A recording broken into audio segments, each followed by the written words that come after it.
This is the Conscious Economics Podcast. Your co-hosts are two women who found themselves in careers on Bay Street, but decided that there was something missing. So here we are. I'm Rhiannon Roseland. I'm your co-host and the CEO of the Economic Club of Canada. I'm also the co-founder of Conscious Economics. Hi, I'm Asil, the CEO of Conscious Economics and a financial therapist. Now, we call ourselves economic healers, and that is a term that I'm sure nobody has heard before, but we really believe that if we want to heal our systems and create a more equitable society, it starts with actually healing our relationship with money and the economy. When you join us on this podcast, you'll be exposed to courageous conversations that help us examine, heal, and redefine the relationship we have with money. Join us on this journey as we co-create the new economy together. Hi, everyone, and welcome back to the Conscious Economics Podcast. I'm Rhiannon. And I'm Asil, and we're here to talk to you today about money and sex. Big taboo topics that are intertwined in a lot of ways, and we're here to explore how. So how are you feeling about this topic today, Rhi? I don't feel as trepidatious as I normally do when we sit down. I don't know why, but I'm interested to discover, where we're going to go with this. So There's two angles. Let's start exploring first the impact of money on sex. And then in the second part of the episode, we can talk about how sex impacts your relationship with money. So let's dig into it. So there's been research to survey rich men and rich women and the impact they feel their money have on their sex life. So what they noticed is 63% of rich men say that money gave them better sex, while 88% of women said money gave them better sex. But what's interesting about this is their definition of what better sex means. Okay. So for men, better sex was defined by frequent sex and more partners. So variety and frequency. For women, better sex was defined as higher quality, whatever that may mean. I mean, it's different from one person to the other. So let's explore that in a bit. And the reason this is interesting is because on some level, it may make sense looking at it from the perspective that when you have money, you don't have money issues, or at least that's the perception. So you have less stress and less worry that the average person thinks about, and that makes you more relaxed and able to let go and enjoy your sex life better.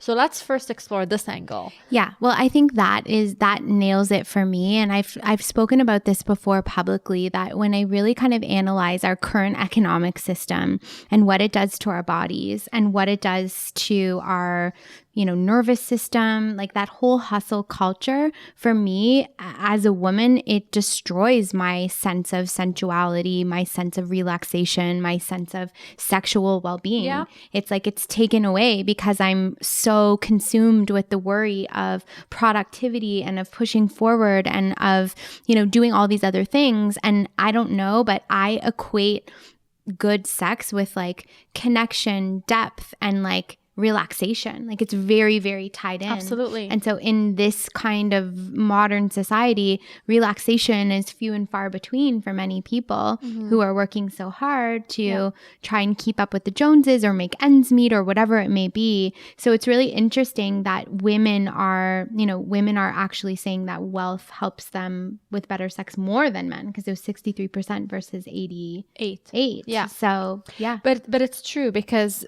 the way I look at it here is not necessarily just how wealthy you are or where you fit on that net worth scale, but also the relationship you have with money. Because like you said earlier, you can be wealthy, but if you are addicted to that workaholic hustle culture, then even though there's like millions of dollars sitting in your bank account, if you're on that hamster wheel, then you're constantly chasing the dollar, which definitely lowers your ability to be intimate and your ability to relax and disconnects you from lots of things in your life. So I wonder if it's different for men versus women on that front. Like I feel like, and I don't know, this isn't a fact. This is more of an anecdotal sort of my opinion.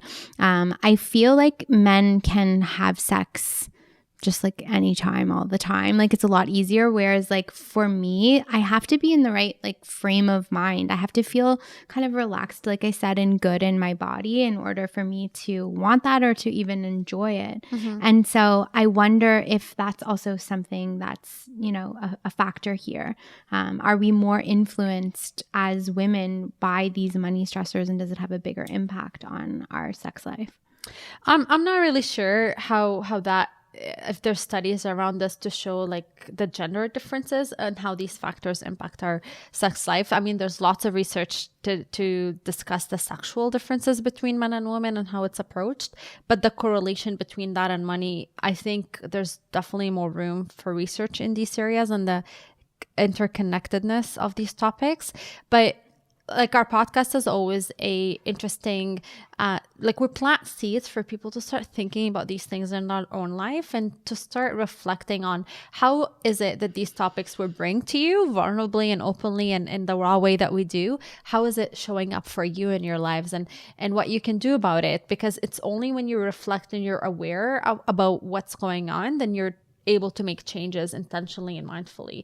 And this is really a call for everybody to really reflect on the impact money stress has on your life. We're talking specifically in this episode about obviously your sexual life, but it also has parallels across the different sectors. The other thing that comes to mind when I think about money and sex is just the cost of being sexy, or like what society perceives as sexy, and how much money we spend in order to fit into that perception.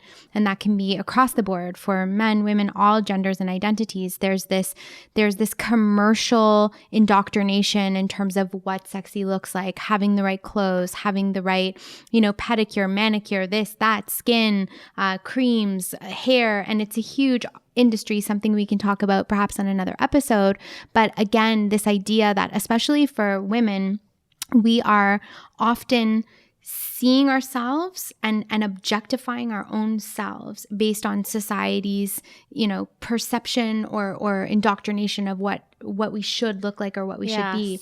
And so I know a lot of women who spend a lot of money trying to fit that particular ideal. And in the end, if we're, you know, overspending in that category, which is actually causing us stress, which, you know, impacts our sex life. But at the same time, we feel this need to purchase and buy these things so that we can be perceived as sexy.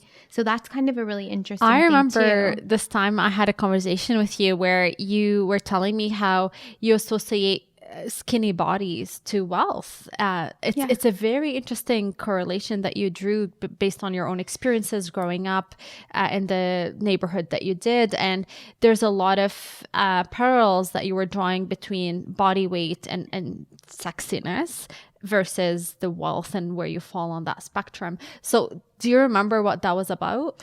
Yeah, this is like deep in my subconscious as we were going through a financial therapy session together.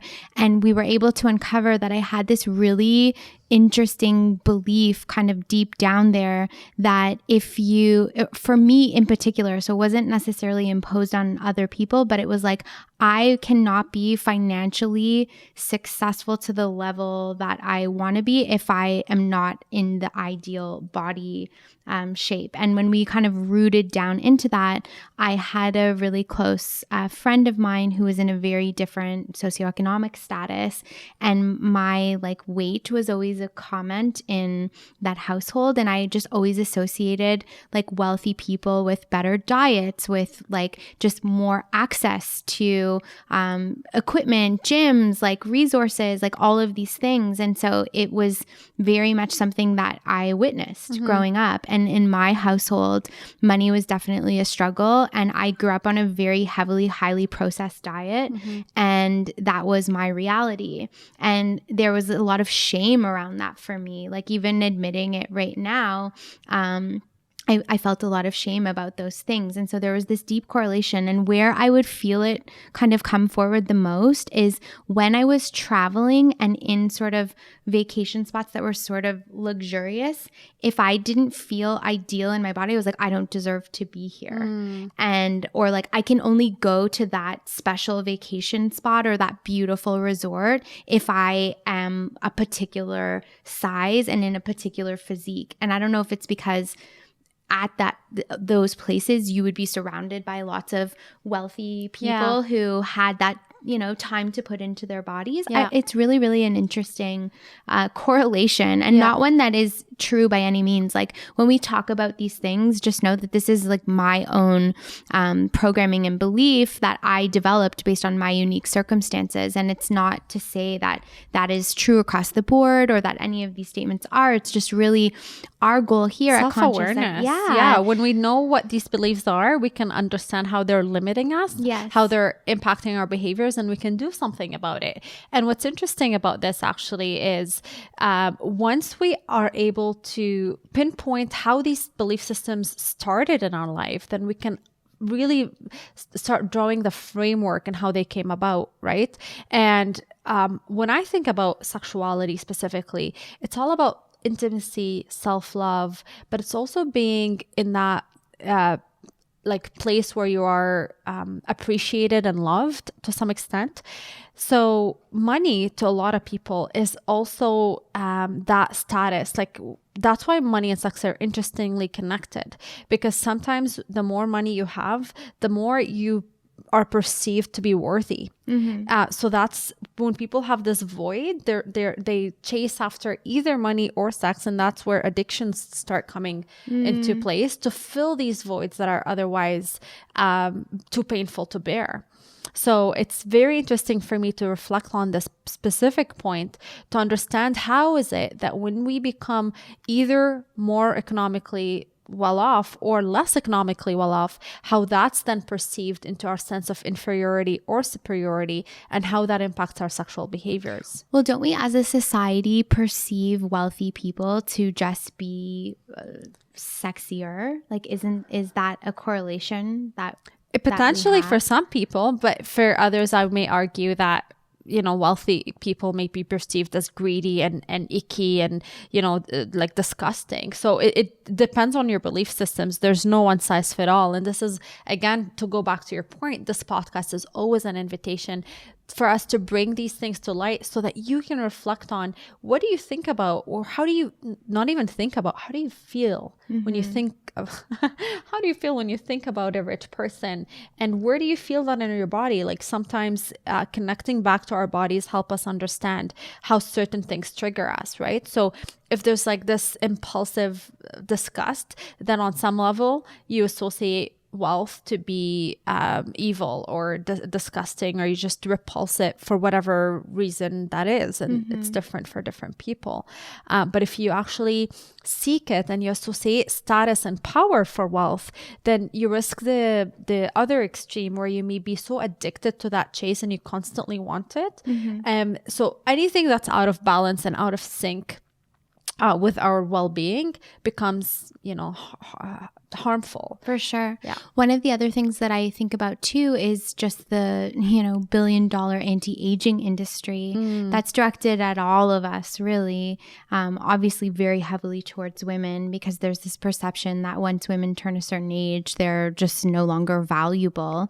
But I think a lot of that holding on to that youth is all revolved around maintaining that sexual being, your sexual being, and that if you're not perceived in that way, then you're not having sex, or you're not worthy of sex, or all of those pieces. So it keeps coming back down to me to this idea of how we've been marketed to, and how our whole entire sort of, especially in the Western world, our economic value system has placed so much on sex first. Like sex sells, sex is everywhere, but then it's actually one of the first things that is impacted as we actually live and work amongst in this labor force, because our time is so limited. Yes. Our sense of, self-care and all of those pieces are kind of taken from us. It's like this elusive thing that many of us don't get to experience what that feels like. Yeah. And so ultimately it's like very unsexy. So it's a great segue to go to look into it from a different angle. And to do so, I want to quote this biological anthropologist, Dr. Helen Fisher. She's very famous in this field, and she's done like interesting TED Talks around different topics of intimacy and relationships. But one of the things she says is sex actually not only contributes to your happiness, but also to your bank account. So originally in the start of this episode, we talked about how money influences your sexual drive and your sexual satisfaction. And in this case, we're looking at it from a different angle, how sex impacts your bank account. And she argues that people who have more sex actually do better at work and tend to be more financially stable and economically viable because of the different triggers that our brain chemicals are released from sexual pleasures, such as dopamine and oxytocin, which are actually influenced or associated with creativity, problem solving, confidence. And all these things to say is that, having not just regular sex, but healthy, intimate sex actually helps you improve your performance in the boardroom and ultimately your pursuits of financial stability and success. That's so interesting. I would be, again, curious to kind of dig into that, because I assume that if you are having more sex, you're overall just a healthier person. Like, I think of when we are struggling with an illness, whether that be a physical illness or a mental illness, it's not the time where we feel the most vibrant and like sexually connected. And so again, I see the correlation, but I wonder what's more deeply behind that. Like, do you think it's just that healthier people have better sex and healthier people do better economically and like at work? I don't know. So even the word sex means very different for different people. There's different definitions and different context in how we engage in these particular desires and pursuits in our life. So it all depends on, like, that's why I think there's no size fit all, and these conversations are very intimate. So for some people, sex is a very intimate, sacred bond that you're only experiencing within the context of marriage, for example. So the way sex and money are intertwined and the way they're impacted in that specific mind frame is very different than someone who is more sex positive or sex liberated in a way that they can engage in casual sex or have multiple partners or polyamory or things of that nature. And this is what I'd be interested in also exploring. Are the different views we have around sex, do they show up differently in how they impact us, and how money is also intertwined in these different minds and different point of views, rather. That is so interesting. Like, if you are sexually liberated, are you financially liberated, or what's that correlation? Because last week we were talking about money avoidance, and I kind of said to you after, I was like, I'm not just avoidant with money, like I also get avoidant in relationships, and like that pattern comes in other ways. Yeah. So it's interesting if we look to the correlation of that liberated sort of freedom that someone may have around their sexuality, and does that translate into a more liberated freedom mindset around money? Because one of the things that I think about when I think about freedom or sort of that liberated mindset is creativity. If you can creatively kind of think like we don't have to fit this particular box. We can kind of paint outside the lines. And so if I think of that sort of value system applied to money, then I don't have to look at money through the lens or the framework like there's only one way to earn money. I have to have a 9-to-5 job. I have to whatever. There's lots of creative ways that we can open up to our natural abundance in those spaces. Yeah. And so it's just so interesting to imagine. I think it's something all of you listening at home right now can kind of have this conversation with your friends, family, the people around you, just to kind of see where people kind of sit on this spectrum and see what associations you find within your own communities and within your own households around Absolutely. this. Ultimately, if you have a sense of inferiority, then you're going to seek different ways to make yourself feel better, because no one wants to feel inferior. It's painful to feel inferior. We all have the need to feel complete and holistic and wholesome, like we're good enough as we are. But because of all the traumas we grow around, our sense of identity is all trashed along the way and traumatized along the way. So when we're adults living with these traumas, we tend to engage with either sexual behaviors that are not healthy or money addictions that are not healthy. And all the things we do, whether it's addictions or dysfunctional behaviors, it's a way for us to cope with the pain and really to help us feel wholesome or, self-worthy again. So in other words, it's really important to kind of start reflecting on these patterns and dig deeper behind why you do what you do. I also think that we've normalized so many of these behaviors that most people don't identify them as problems. Yes. I was somebody that was very much classically not even seeing some of my behaviors as a problem. So I've had sort of many different unhealthy relationships with, money and substances throughout the course of my life at points. And what's interesting to me is that I kind of associated, especially the money and the work addiction piece, as this is just I'm a really good person. I'm a very successful, hardworking person. Of course. And society continues to reward you for that behavior. And then I realized that I was very often not feeling very connected to my body, and not just from a sexual standpoint. It would go all the way to the regard of I'm not going to the washroom when I have to because I'm so addicted to getting that extra email in or getting that extra piece in. And so when we become so disconnected from our body, or we recognize that we've had a very big dip in our libido, or we're just not feeling those things, it's a sign that something's out of balance. And I think it was so commonplace to sit around with girlfriends, and drink wine on a Saturday and kind of banter on about how, annoying the husbands are. Oh, now they expect me to have this sex. And it was finally I took a step back and I was this doesn't feel normal.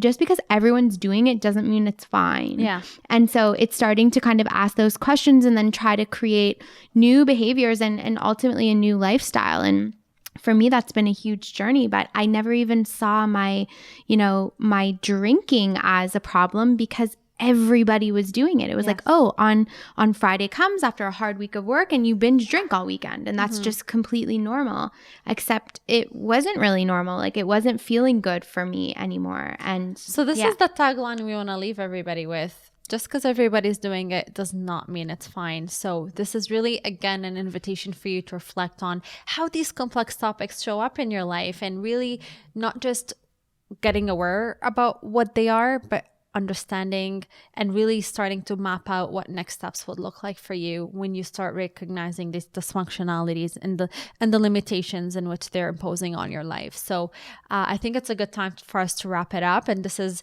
obviously a very much more deep topic that we can dive into in future episodes. But we'd love to hear from you. Share with us stories that how do these topics show up for you? Reach out to us, message us. We're always here to engage in really interesting conversations around conscious economics, around financial therapy, as we economically heal together. So any last words from you, Reed? I would just say I'm so curious that our listeners kind of speak amongst themselves and within their own circles about some of these topics that have come up. I'd be so curious to hear what you find and the correlations between that liberated sexuality and maybe liberated behavior around money, or vice versa. So tune in again next week, and thank you for joining us. And if you are interested in joining the movement, you can become a member at consciouseconomics.ca. See you next week. This podcast is brought to you by RBC Investees. If you've been listening to the Conscious Economics podcast and you're ready to heal your relationship with money and start an investment portfolio, RBC Investees may be the perfect place for you if you're just getting started. Not only is RBC Investees platform easy to use and requires very little to get started, you can start with as little as $100 and actually rely on the incredible technology and expertise of the RBC Investees portfolio managers to ensure that you are having a product that is helping you grow your savings and investments without all the heavy lifting and confusing aspects that can be so daunting and, quite frankly, can make people feel like they don't want to do it at all. RBC Investees is giving us a promo code for all the Conscious Economics listeners that waives their management fees for the first year. To take advantage of this offer, visit rbcinvestees.com and use promo code AA245 before July 31st to take advantage of this offer.